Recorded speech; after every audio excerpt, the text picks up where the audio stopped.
Ah, mas você tem que guardar dinheiro para uma emergência. Meu amor, como é que eu guardo dinheiro para emergência? Essa vida do pobre já é um pronto-socorro. Se toda hora aparece uma conta, parece uma dívida. É o pobre economizar R$ 20 que acaba um gás, rebenta um chinelo.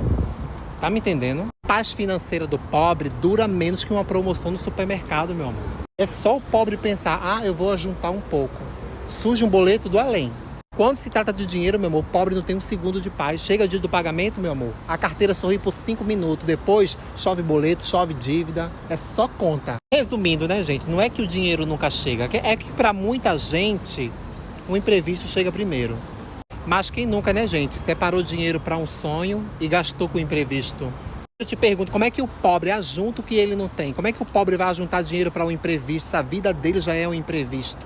Se tudo que ele faz na vida dele já é um imprevisto. O pobre não nasceu para juntar dinheiro, minha gente. O pobre nasceu para ganhar e gastar.